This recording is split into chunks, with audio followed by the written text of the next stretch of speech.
Assalamualaikum warahmatullahi wabarakatuh. Nama saya Asmaul Husna dari SMP 7 Kuala, CLP Angkatan 8 Nagan Raya. Akan mempraktekkan pra-observasi bersama Ibu Sri Arindi. Beliau adalah guru PS di SMP 7 Negeri Kuala. Selamat siang Bu Arindi. Apa kabarnya hari ini? Alhamdulillah sangat baik. Berhubung cuacanya agak panas, jadi kondisikan dengan keadaan yang Bu Arindi ya. Jadi begini Bu Arindi, di sini saya akan melakukan observasi, di mana tujuannya untuk mengetahui dan mengevaluasi jalannya proses pembelajaran Ibu nanti di kelas. Kemudian, kenapa saya lakukan ini? Supaya nanti Ibu akan lebih baik dalam artian ketika dalam pembelajaran Ibu akan lebih percaya diri dan pembelajaran Ibu akan berpusat pada murid. Begitu maksudnya. Jadi, baiklah Bu Arindi. Pertama saya akan mengajukan beberapa pertanyaan. Yang pertama yaitu KD atau indikator apa yang akan Ibu sajikan dengan ketika pembelajaran di kelas? KD dan indikator yang akan saya ajarkan di kelas nanti adalah bagaimana caranya untuk memahami dan menganalisis pemetaan lingkungan rumah dan sekolah pada peserta didik. Menganalisis dan memahami ya. Kemudian itu KD-nya. Kemudian yang kedua Ibu, metode ada apa saja yang digunakan dalam pembelajaran Ibu? Metode yang saya akan terapkan adalah project based learning. Alasan saya menggunakan tersebut gunanya untuk meningkatkan kemampuan dan motivasi siswa dalam belajar. Yang pertama, kedua, meningkatkan pemahaman untuk pengenalan mereka. Gitu ya. Berarti metode yang dipakai adalah PBJS. Kemudian Bu, di situ juga ada alat dan bahan yang Ibu gunakan. Apa namanya ya? Kita apa bahan dan alat yang Alat dan bahan yang akan saya gunakan adalah yang pertama tentu buku kelas, yang kedua adalah PowerPoint, yang ketiga presentasi, dan yang terakhir adalah laptop. Berarti sudah kelas juga PPT, kemudian presentasi dan pastinya laptop ya. Kemudian yang keempat Bu, bisa diceritakan tentang apa saja selama dalam pembelajaran yang akan dilakukan ketika pembelajaran nanti? Ada 3 tahap yang akan saya lakukan di dalam kelas. Yang pertama itu pendahuluan, dan yang kedua adalah inti dari materi, dan yang terakhir adalah penutup. Berarti ada pendahuluannya, inti, kemudian penutup ya. Kemudian dalam persiapan Ibu ada tidak yang Ibu tertulis dalam bentuk tertulis? Apa saja misalnya persiapan Ibu? Salah satunya adalah menyusun strategi pelajaran disertai dengan uraian singkat, di mana di situ juga ada contoh-contohnya untuk memudahkan dalam menyampaikan materi kepada peserta. Berarti setelah menyusun ada contohnya, berarti anak-anak tidak ribet ya Bu Arindi ya. Ya. Kemudian Bu Arindi, materi menurut Ibu materi apa yang paling sulit untuk anak-anak itu kira-kira menurut Bu Arindi? Sampai saat ini yang saya kira sulit untuk anak-anak adalah pemetaan terhadap lingkungan rumah dan sekolah. Pemetaan denah ya. Pemetaan denah. Jadi dari materi yang sulit tersebut, kompetensi apa yang bisa dimiliki dari siswa? Kompetensi yang akan dimiliki oleh siswa adalah bagaimana siswa dapat memahami konsep pemetaan sesuai dengan denah dan skala yang telah dibuat oleh peserta didik itu sendiri. Oh, berarti konsepnya mereka yang buat ya. Jadi Bu, kemudian dari pembelajaran kali ini yang akan Ibu lakukan, apa perlu mendapatkan perhatian khusus? Ada beberapa yang perlu perhatian khusus, terlebih kepada memahamkan siswa tentang pemetaan lingkungan itu tersendiri, bagaimana letak lokasi wilayah itu, jadi tidak bercampur. Gitu ya. Itu ada pakai peta atau atlas? Ada. Oh ada ya. Jadi Bu, jadi harapan saya ke depannya ketika saya observasi nanti, observasi kelas atau supervisi, saya bukan memilih guru yang terbaik, tetapi kita sama-sama belajar duduk di sini. Nanti di mana ada tambahan nanti saya lakukan lagi pasca observasi ketika pengajar praktek datang kemari ya. Jadi harapan saya semoga pembelajaran kita akan lebih baik ke depannya. Terima kasih ya.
Hadir Bu. Rafika, hadir Bu. Mareza, hadir Bu. Muhammad Azari, hadir.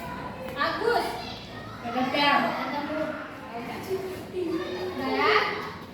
Nah, sebelum kita memulai, kita mau bilang siang nih, ya kan? Yang udah Ibu lihat teman-teman semua wajahnya. Ya Bu. Kita speaking dulu ya. Ya Bu. Semangat ya kalau speaking ya. Belajar aja baru. Nah, speakingnya hari ini tentang kelompok 1, 2, 3, ya kan? Ada mengenai pelajaran kemarin kan? Ya. Nggak lupa memang, Mike itu sekali. Ketika kalian bertemu satu, kan dia ada tepuk 4 kali. Kalian akan wajah kalian sebelah kanan, ucapkan apa? Ya.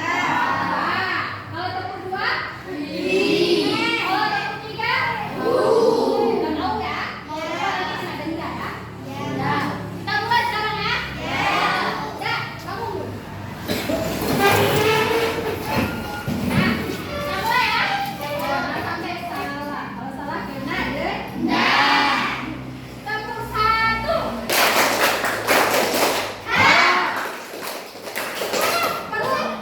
Baru satu kan? Kan harusnya ibu yang ngomong, ya kan? Kita ulangi. Kalau tepuk 1, dia sampai A aja. Tepuk 2 sampai E aja. Jangan. Tepuk 2. Tepuk 3. Tepuk 2.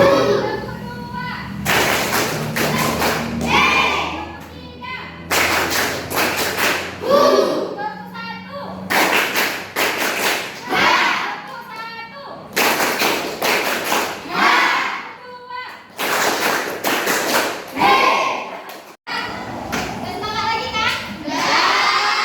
Waktunya kita belajar, oke? Sebelumnya, sebelum kita langsung masuk bab, aku mau bahas dulu yang kemarin kemarin jelasin apa yang masih terlintas di ingatan kalian pembahasan yang ibu kemarin jelaskan. Ayo, apa? Bumi bulan. Bumi? Bulan. Bumi itu bulan. Bulannya seperti apa? Itu kan bentukannya, kan? Tapi aslinya bulan itu sepertinya seperti apa? Telur, ya betul. Telur ya kita ingat ya. Nah, pertanyaan ibu, siapa yang pernah pergi ke ujung karung? Oke semua ya. Pernah lihat nggak kira-kira ujung karung itu bentuknya apa? Apa? Batu gede ya? Iya, batu gede. Nah, kalian tahu nggak batu gede itu berasal dari mana? Ya, batuan atau batu yang terbentuk dari letusan gunung berapi. Cuman, ketika kalian pergi ke ujung karung kan batuannya udah rapi kan? Udah bagus kan? Nah, itu sebenarnya bentuk batuan yang asli warna hitam. Kenapa hitam? Nah, dari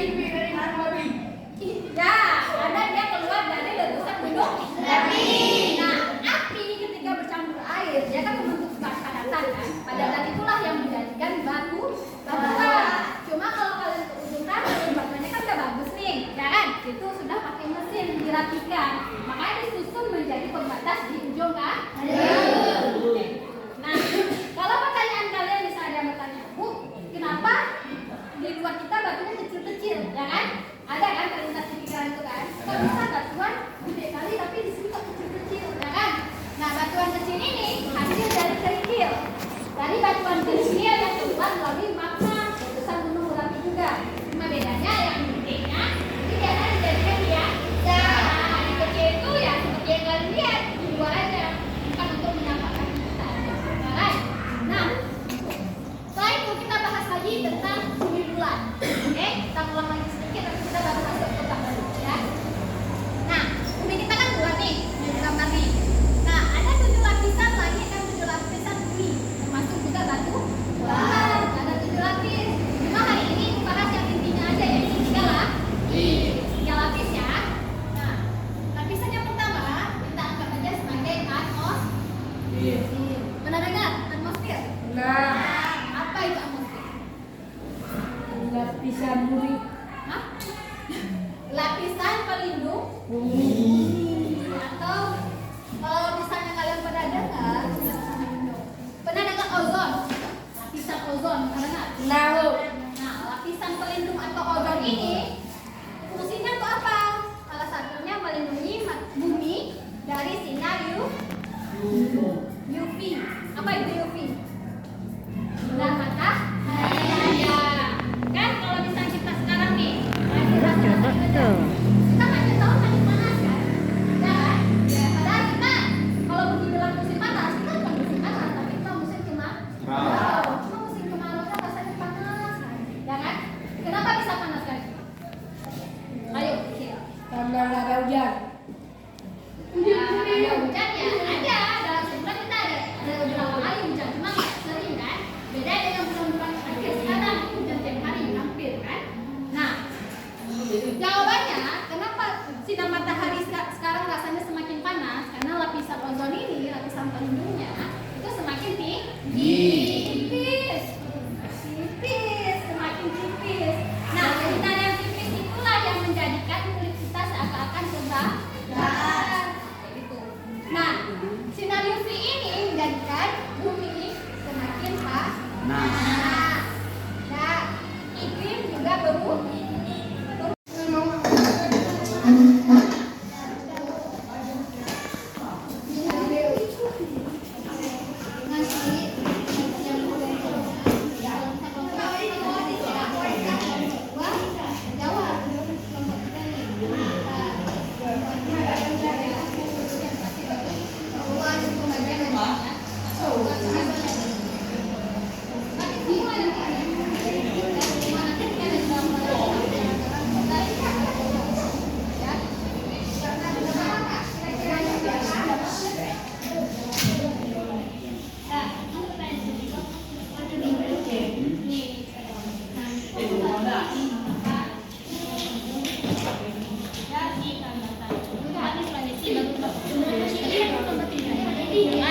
Di dalamnya nanti kan ada gambar jalan sampai Legenda. Kalian mau jalan-jalan ke Legenda itu. Legenda misalnya kayak Assalamualaikum warahmatullahi wabarakatuh.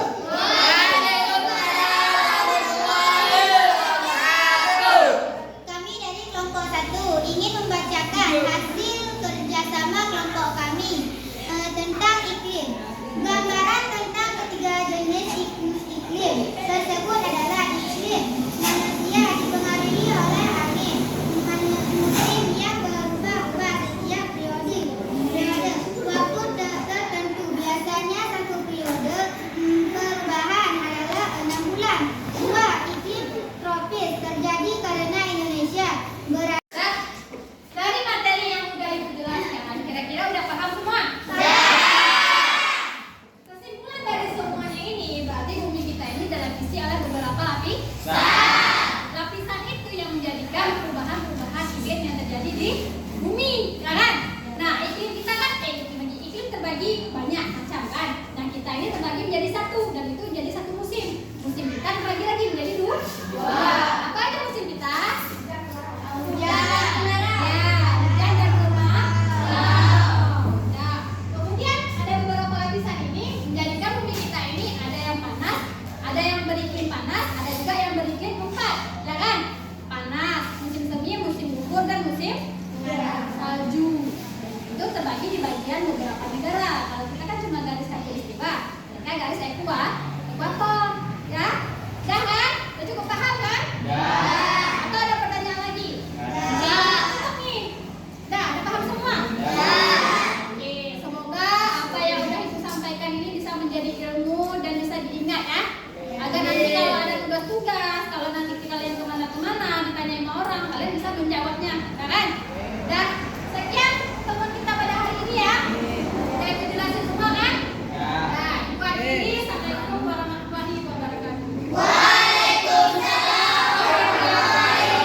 walaupun cuacanya agak mendung sedikit ya, jadi perasaannya jangan mendung.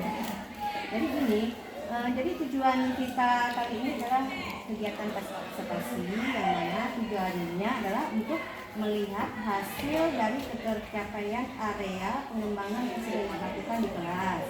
Jadi berdasarkan area yang sudah Ibu lakukan kemarin di kelas, jadi saya akan mengajukan beberapa pertanyaan yang memang pertanyaan ini memang pertanyaan sederhana, Bu Arimbi. Jadi yang pertanyaan pertama di sini, menurut bisa Ibu Arimbi kemukakan pendapat bagaimana pendapat Bu Arimbi setelah melaksanakan pembelajaran yang sudah dilakukan kemarin. Setelah saya melakukan pembelajaran kemarin, saya mendapatkan bahwa saya sangat percaya diri dalam menyampaikan materi kemarin. Karena saya merasa saya sudah sesuai dengan modul ajar yang sudah saya buatkan. Berarti adanya kepercayaan diri ya, timbul percaya diri karena sesuai dengan modul ajar yang sudah Ibu ajarkan, tidak sesuai dengan modul ajar yang sudah Ibu tulis. Nah, jadi timbul rasa percaya diri. Kemudian Bu Arimbi, yang kedua, apakah proses pembelajaran sudah pastinya, apakah proses pembelajaran tersebut sudah sesuai apa yang direncanakan? Sesuai dengan prosedur? Sudah dari kegiatan awal, pendahuluan, inti, penutup gitu ya? Sudah, namun memang kalau kita bilang sempurna masih jauh dari sempurna. Tapi beberapa yang sudah saya sampaikan kepada pembelajaran kemarin, saya rasa saya sudah dapat semua. Jadi sudah sesuai ya intinya ya. Jadi kemudian dari pembelajaran kemarin bagaimana perasaan Ibu? Perasaannya bagaimana? Puas ya, karena puasnya tadi karena ada PD-nya tadi, timbulnya kepercayaan diri, jadi rasa puas. Kemudian di sini apa rencana Bu Arimbi ke depannya?